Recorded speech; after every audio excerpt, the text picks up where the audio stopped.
Thank you so much, everyone, for your patience. We're going to get going with the final part of the evening now. We'll start with gratitudes, so that when the last speech is over, when the grade 12 speech is over, everybody can go to their cars and get home to their families.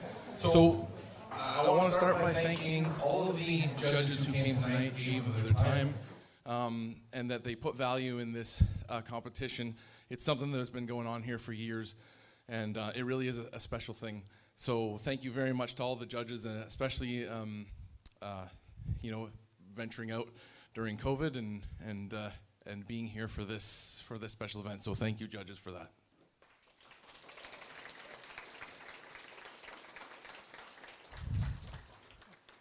Also, a thank you to all the parents who came to support our students tonight.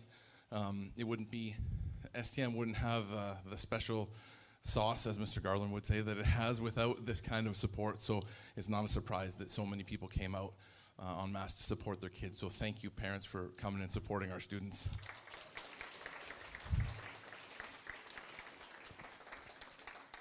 Finally, I'd like to acknowledge our staff that made this event possible. So starting with Ms. LeChasseur, Ms. Bao, Ms. Gregory, and Ms. DeWitt.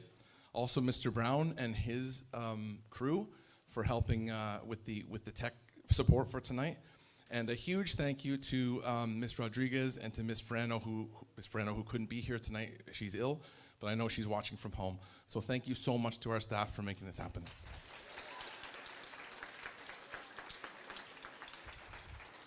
So just to keep things moving, being respectful of time, what we'll do is I'd like to call up the 3 grade 8 medal winners. I'm going to acknowledge them. We're going to have a photo opportunity, and then I'll ask you to sit down and we'll call up the next grade level. So the 3 grade 8 medal winners are, with bronze, Karis Ekal.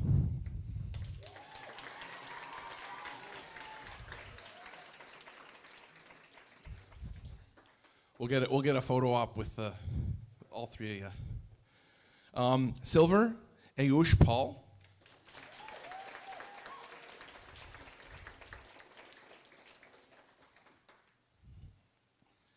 And gold, Ethan Panaligan.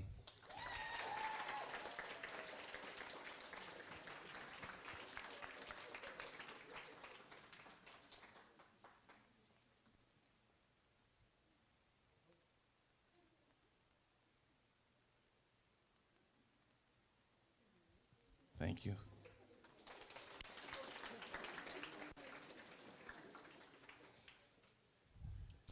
Now we'll call up the grade 9 medal winners.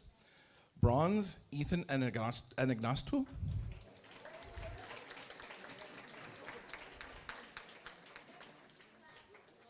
You had to go. Silver, Evie Riley.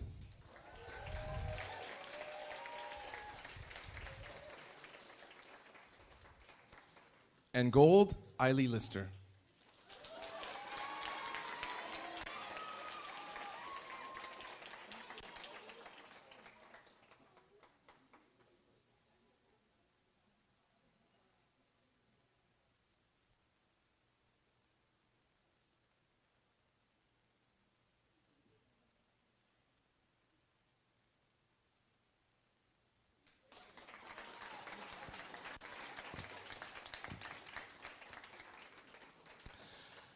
Now we're going to recognize the grade 10 medal winners. With bronze, John Leung.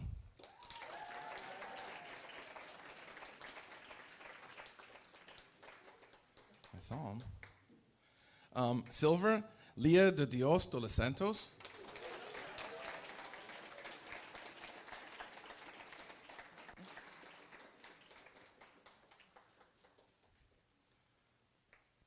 And gold, Naraya Sumegi.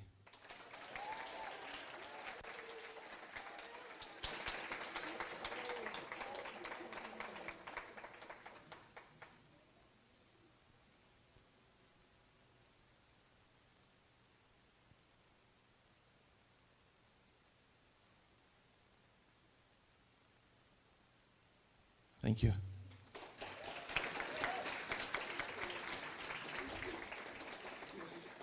We'll acknowledge the grade 11 winners.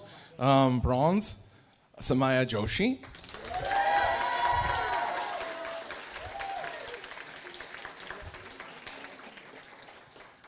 Silver, Cairo Chang. And gold, Charlize Allegre.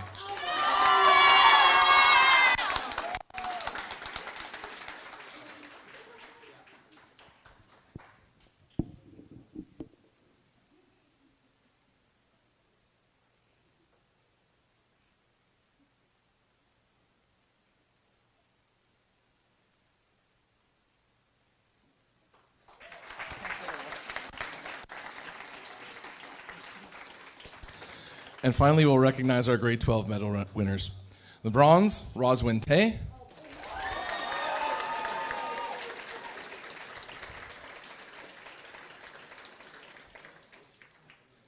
Silver, Lindsay D'Souza.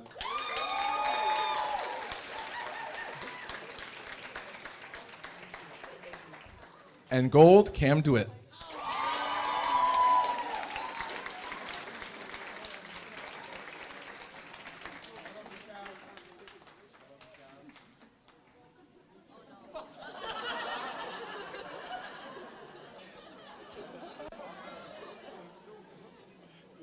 The odd triplets.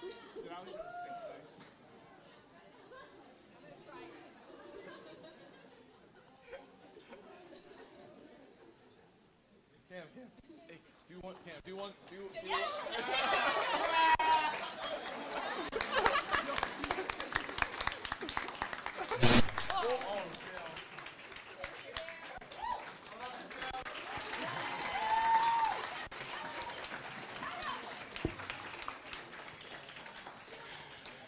I think we all have about 2 years of cabin fever because everybody's just giddy and silly we never get to hang out together, so it's just, you have to excuse our awkwardness and weirdness tonight. We're not used to being out in public. At this point, I'd like to call up Ethan in grade 8 to perform his speech.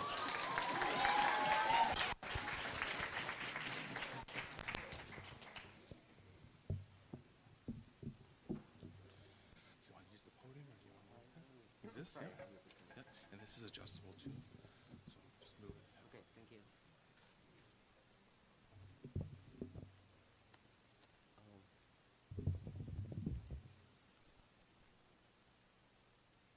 Beautiful British Columbia. We pride ourselves in living in one of the most beautiful places in the world. Vancouver was ranked 4th for being the best city in the world among millennials and Generation Z. This accolade comes at a huge price. You may have heard on the news recently that Vancouver is the 3rd least affordable city in the world, which is, yay, an improvement from last year's 2nd place, but still not good by any means. Housing is becoming less and less affordable. I can relate to this personally. The skyrocketing housing prices have had a big impact on me when my family decided to move to a detached house from our tiny townhouse.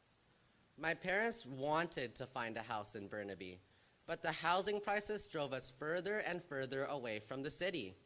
My parents would be constantly outpriced by investors and flippers who never even had the intention of living in those houses. After a long time searching, we finally found our house in Maple Ridge. It's a long commute every day from Maple Ridge to Burnaby since grade 3. It's a sacrifice, though, that I'm willing to take to go to such an amazing school and be with my great friends. The housing prices didn't really hit me then. I was too young to understand. My family recently drove by Hastings Street on our way to downtown Vancouver. Homeless people filled up all the sidewalks. I see this really as a major problem in our city. To put things into perspective, Vancouver's ratio of house price to income is 13.3, according to a recent survey, which means that the average house in Vancouver costs 13.3 times the average annual income. An average Vancouverite who earns less than $100,000 a year and is unable to get financial help from parents or relatives will not be able to afford a house. What about us, the next generation coming? When our time comes, will housing prices force us out of British Columbia? It shouldn't be like this. Prices keep rising because there is low supply and high demand. But also, there are those hoarding houses, selling them for higher prices, causing a form of artificial demand. Many have no choice but to buy into those prices by accumulating large debts. Someone's gain is another's loss. Housing is a good investment, but when it causes tremendous hardships on other people, it feels wrong. It makes me wonder and ask, if houses are only sold to people who live in British Columbia, and people were only allowed to buy one house per household, would we have this problem? Would there be less homeless people on the streets? Would life be better to many people struggling to make both ends meet? I hope our government comes up with real solutions and protects the right of every British Columbian, because to own a home should not be a privilege. It is a right.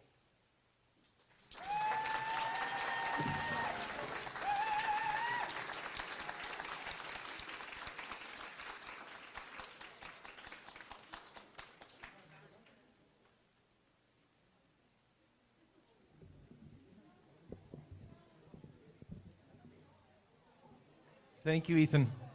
At this time, we'd like Eiley to come up and do her speech. I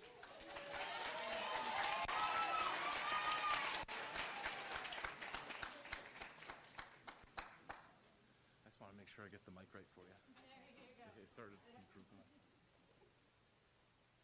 Can I move this? Absolutely. All right. Thank you. Yeah, sure. Yeah.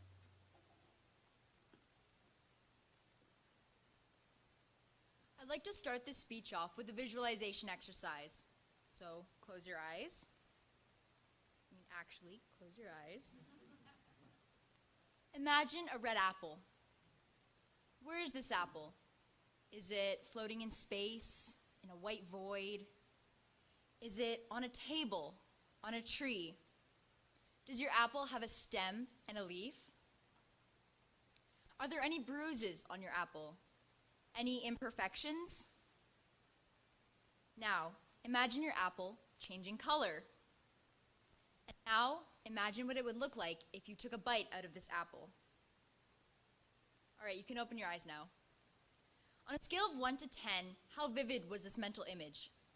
1 being no mental image at all, and 10 being almost as vivid as real life. Cool. All right, so what if I were to tell you that some people are unable to create a mental image of the apple or of anything? There's a condition called aphantasia that affects about 1 to 3% of the population, myself included. I only realized that I had aphantasia about 2 months ago. I did some research and realized that most people can't actually see images in their head. It was and still is, however, baffling to me that all this time people have been able to see images in their head and it's not just a figure of speech. I also understand that it can be somewhat difficult for people who can visualize to imagine what it is like to live without visualization. And most of the time, people ask me how I am able to recognize people's faces, colors, objects, and the general world around me if I can't see it in my head.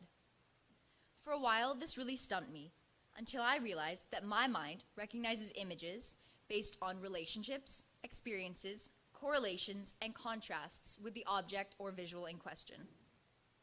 Aphantasia was essentially discovered in 2009 when a man visited a neurologist named Adam Zeman because he had undergone a minor surgery and had lost his ability to visualize.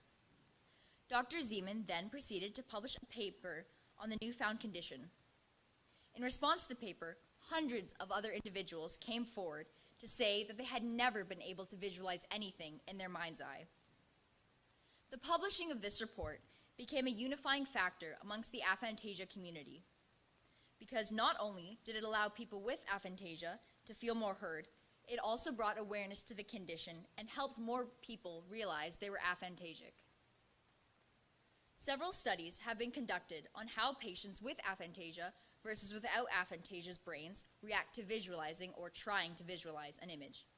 And when the person with aphantasia, tried to visualize, there was a significant reduction in activation patterns across posterior networks, while frontal region activity was significantly increased compared to controls, people without aphantasia.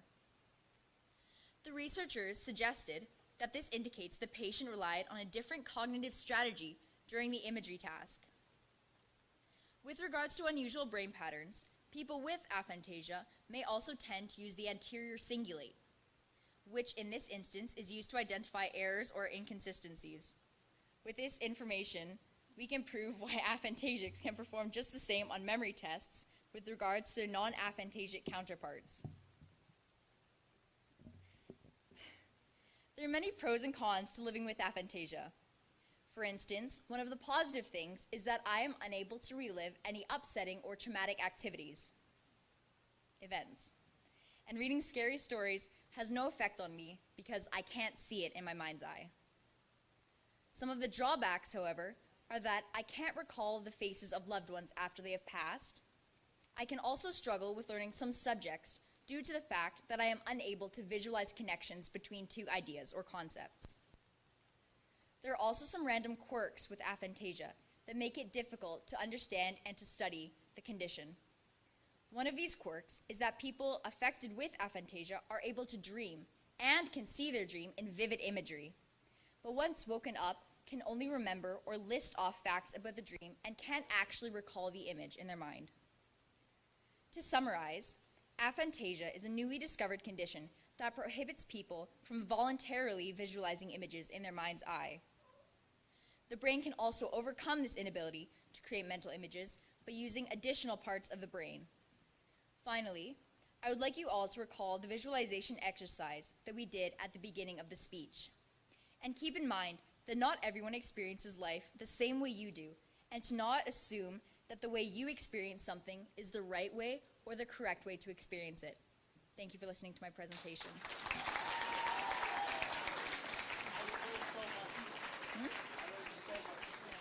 The mic is slipping down.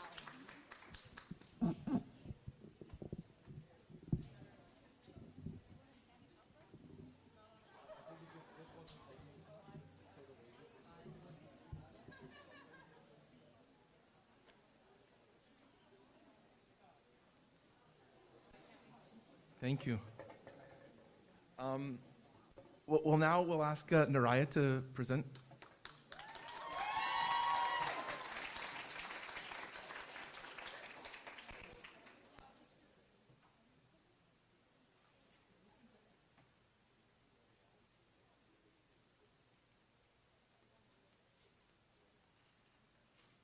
Just let me know how you want to do it. Oh, I'm quite short. What's that? I'm quite short. It's okay.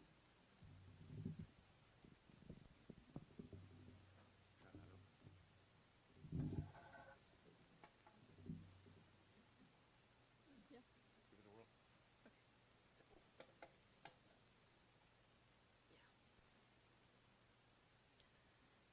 Good evening, everyone. My name is Naraya Sumagi, and today I will be presenting The Yellow Wallpaper by Charlotte Perkins Gilman.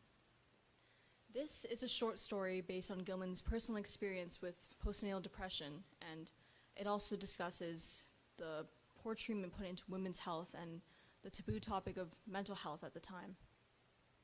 In portraying herself as the narrator and her doctor as the husband in the story, Gilman projects her emotional turmoil and creates an anxiety-ridden, paranoid, and restless version of herself in the story.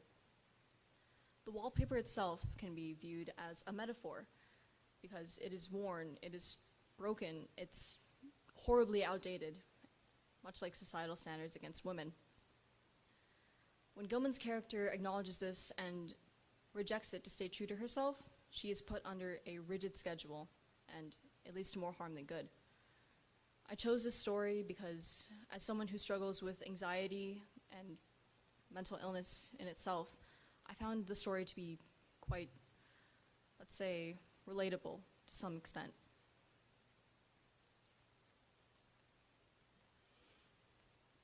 It's getting to be a great effort for me to think straight now. Just this nervous weakness, I suppose. Dear John gathered me up in his arms, carried me upstairs and laid me on the bed, and read to me until it tired my head.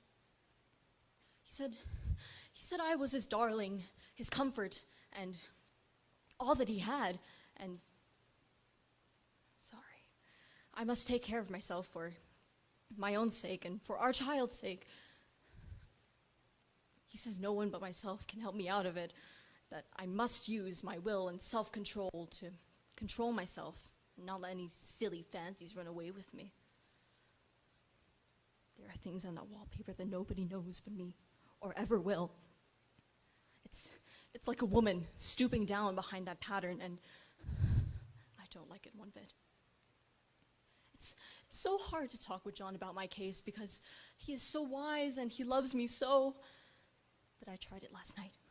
It was moonlight. The moon creeps around just as the sun does and enters through every window one way or another. John was asleep, so I kept still and watched the moonlight on that undulating wallpaper till I felt creepy. The faint figure seemed to shake the pattern, just as if she wanted to get out.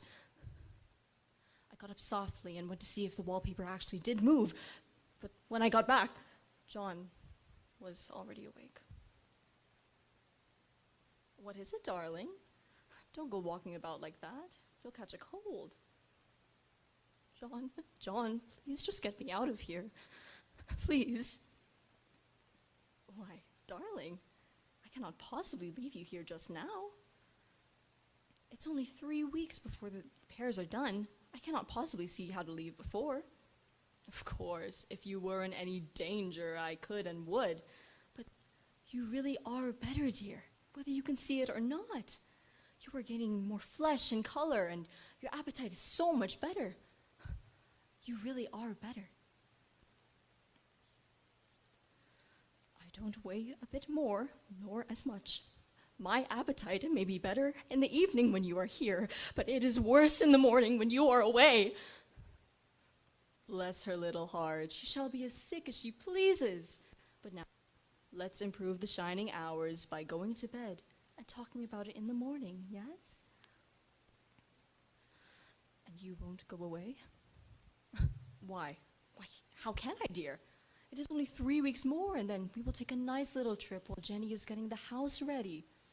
Really, dear, you are better. Better in body, perhaps? He sat up straight and looked at me with such a stern, reproachful look that I could not say another word. My darling, I beg of you that you will not let that idea enter your mind. For my sake, as well as for our own child, our dear Jenny, please, believe that you are better. I lie down ever so much now. John says that it is good for me, and to rest all I can. It is a very bad habit, I am convinced, for that cultivates deceit. I do not tell them that I am awake anymore. I am getting a little afraid of John. He seems very queer sometimes, and even Jenny has this inexplicable look about her. It strikes me, just as a scientific hypothesis, that yes, maybe it is the wallpaper. Life is so much more exciting than it used to be. You see, I have something to look forward to expect, and to watch. I really do eat better, and John says I am more quiet than I was. Oh, my darling, how you've improved! Flourishing in spite of that wallpaper. Of course, dear. I had no intention of telling him it was because of the wallpaper. He laughed at me. He might even want to take me away. There is 1 week more, and I believe that that will be enough. I am feeling ever so much better. I really have discovered something at last. I am here, and nobody touches that wallpaper but me. But I must get to work. I have locked the door on all sides and thrown the key down into the front path. I don't want to go out, and I don't want to have anybody in until John comes. You see, I want to astonish him. I've got a rope up here that even Jenny did not find, and if that woman in the wallpaper does get out and tries to escape, I can catch her. My darling? My darling! What are you doing up there? It seems that he has found me.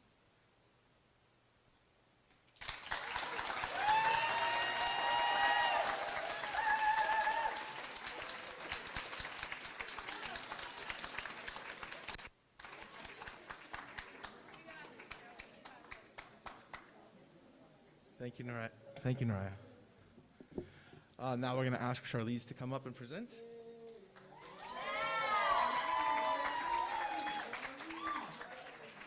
Is that mic height okay? Can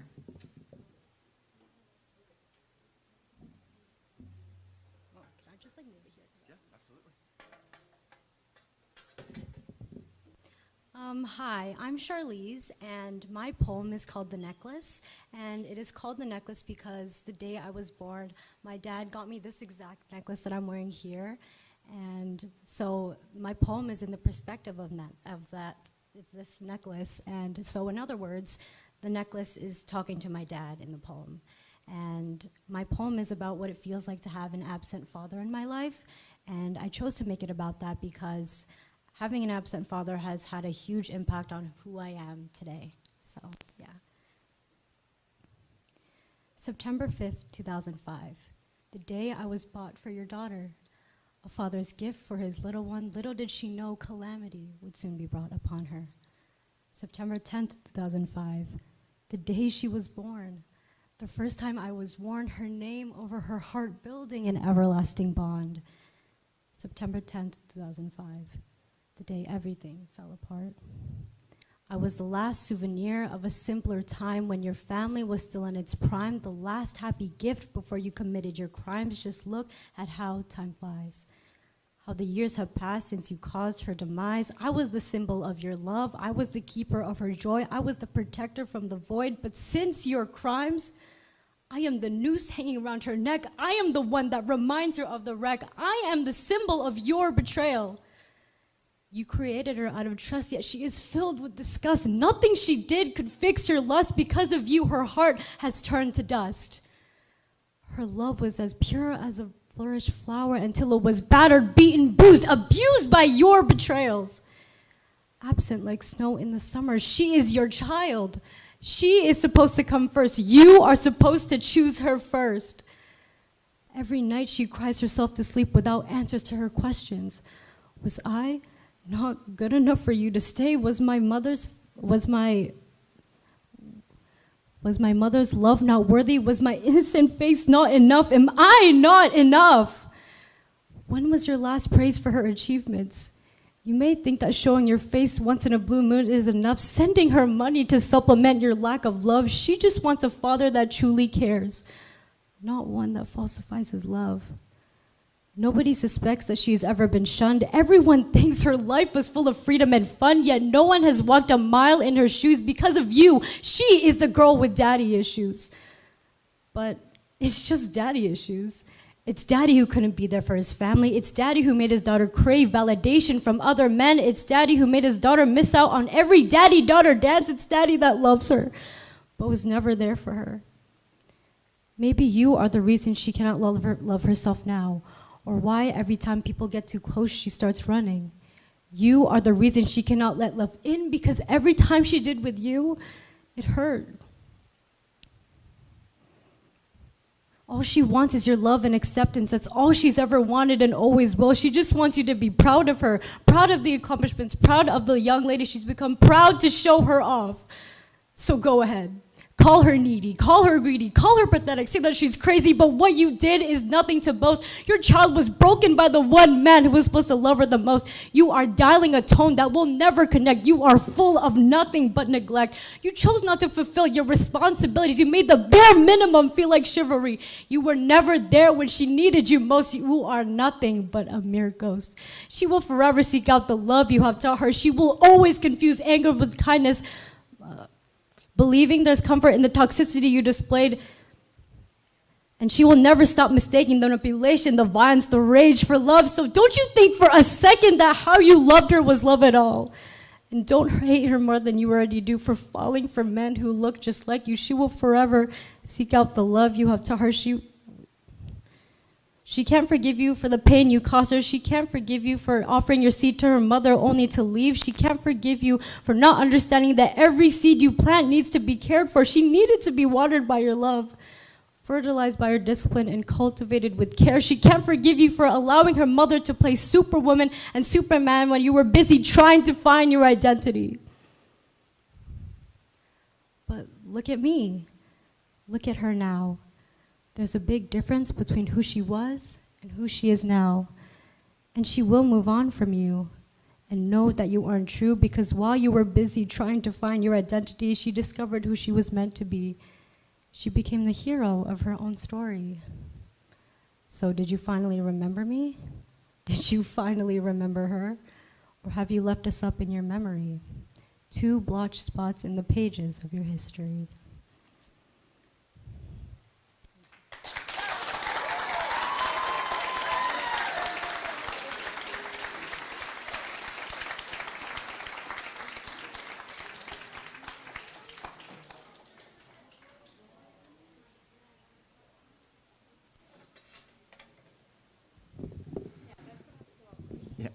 Thank you, Charlize.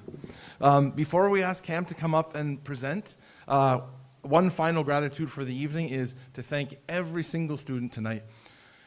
It takes a lot of bravery to get up in front of people and speak publicly, and we want to thank all of our students. One final round of applause for everybody who participated.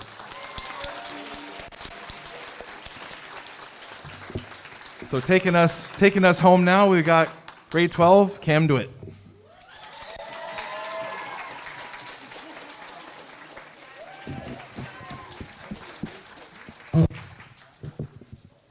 Yeah, don't need it? Go for it. All right, so my name is Cameron DeWitt, and grade 12 had the chance to choose between personal composition, slam poem, and persuasive speech, so I chose to do a slam poem, yeah. According to Greek mythology, a man named Sisyphus died, but cheated death to reclaim life. This master trickster was punished by the gods, abandoned, forsaken, outlawed.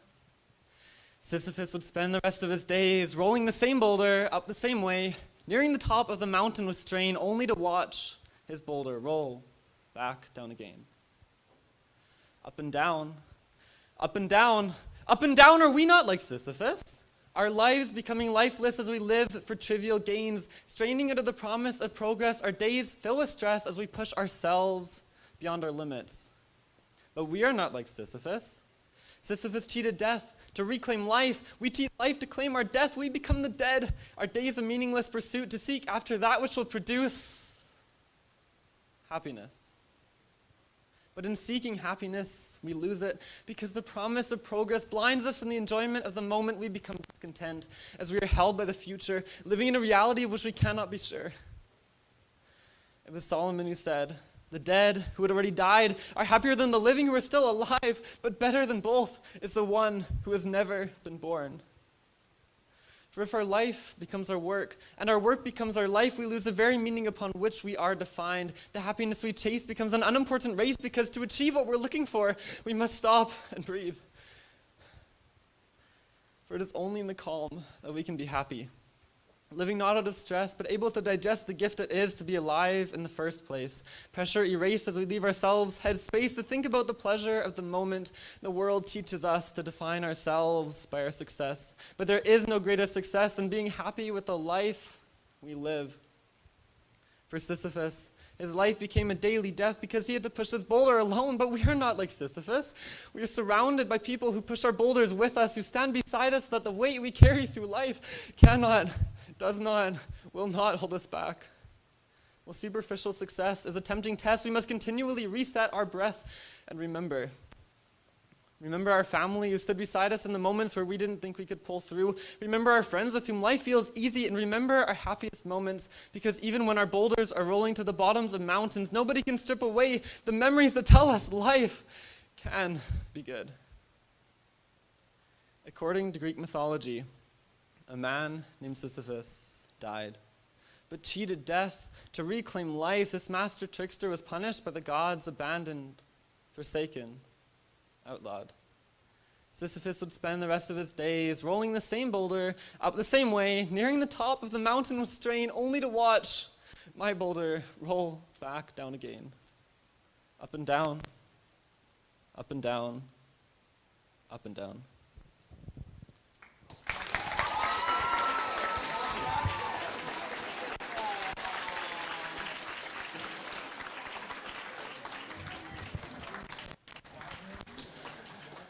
Thank you, Cameron.